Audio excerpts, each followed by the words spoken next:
दोस्तों, अगर आप यूपीएससी यानी कि संघ लोक सेवा आयोग परीक्षा की तैयारी कर रहे हैं तो आपके लिए सबसे जो इम्पोर्टेंट हो जाता है 3 सब्जेक्ट में अपना बेसिक कॉन्सेप्ट और जो है उसकी समझ को मजबूत बनाना। इसमें आपका हिस्ट्री,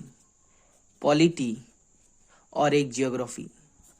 इन 3 सब्जेक्ट को आपने अगर अच्छे से पकड़ लिया तो कहीं ना कहीं आपका यूपीएससी के लिए प्रीलिम्स, मेंस, इंटरव्यू सब के लिए जो है हेल्पफुल होगा, खास करके प्री के लिए, क्योंकि इन 3 सब्जेक्ट को जो है बेसिक सब्जेक्ट माना जाता है यूपीएससी के लिए। बहुत सारे टॉपर्स हो गए, दिव्या तंवर मैम हो गए, रवि सिहाग हो गए, जिन्होंने हिंदी मीडियम से यूपीएससी को क्रैक किया है।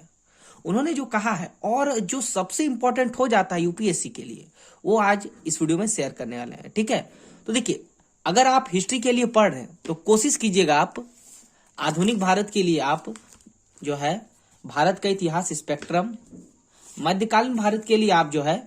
एक जो है सतीश चंद्र की बुक आती है इसको, और जो है प्राचीन भारत के लिए आप राम शर्मा सर को पढ़ेंगे, यानी आर एस शर्मा सर को पढ़ेंगे। ठीक है, राम शरण शर्मा की बहुत अच्छी किताब आती है, मतलब इसे आप समझ लो कि इसको पढ़ लिए तो ये कहीं ना कहीं बीपीएससी, यूपीएससी और यूपीपीसीएस के लिए बहुत जो है इंपॉर्टेंट बुक हो जाती है। नाउ सेकंड, इसी के साथ आपको जो है हिस्ट्री के ही साथ आपको है 6 से लेकर के 12 तक की एनसीईआरटी अगर आपने पढ़ लिया तो कहीं ना कहीं इसको हल्का लगेगा पढ़ने में। ठीक है, पॉलिटी की अगर बात करें तो आपने दिव्या तंवर मैम का इंटरव्यू भी सुना होगा, और बहुत सारे टॉपर्स भी ऐसे कहते हैं कि अगर आपने इस बुक को एम लक्ष्मीकांत सर की किताब को अगर आपने अच्छे से रिवाइज किया तो आपको जो है ज्यादा जो है और अदर्स बुक पढ़ने की जो है जरूरत नहीं होगी पॉलिटी के लिए। और बहुत सारे टॉपर्स बोलते भी है कि अगर इस बुक को यदि है एक बार पढ़ने में समझ नहीं होता है तो आप इसको कम से कम 5, 6, 10, 12 बार भी रिवीजन कीजिए, क्योंकि अगर आप इसको ज्यादा जितना रिवीजन करेंगे उतना आपको इसके कीवर्ड हो गए और जो है पॉइंट हो गए वो याद होंगे, जो आपको प्रीलिम्स में जो है बहुत हेल्पफुल होगा। ठीक है, और अगर हम ज्योग्राफी की बात करें तो देखिए, ज्योग्राफी जो होता है एक बहुत ही जो है एडवांस सब्जेक्ट है। ठीक है, इसमें आपको मैप थ्रू पढ़ना, प्लस इसके लिए जो है आपको सिंपली जो करना है, आपको 11th, देखिए 10th तक तो 6 से तो 10th तक की आपको जो है पढ़ना ही है ज्योग्राफी के लिए। बाकी अगर आप 11 to 12 आप ज्योग्राफी के लिए पढ़ लेते हैं तो कहीं ना कहीं आपके लिए इनफ होगा।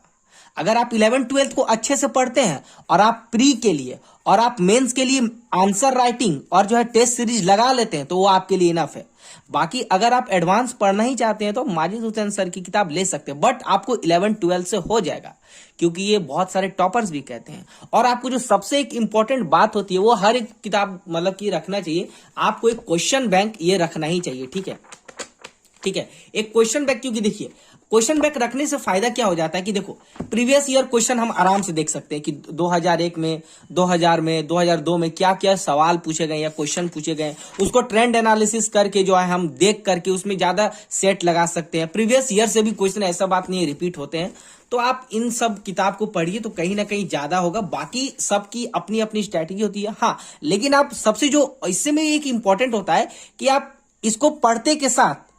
हिस्ट्री, पॉलिटी, ज्योग्राफी, इन तीनों को सब्जेक्ट को, जैसे एक दिन में आपको तो कम से कम एक चैप्टर कंप्लीट करना ही है,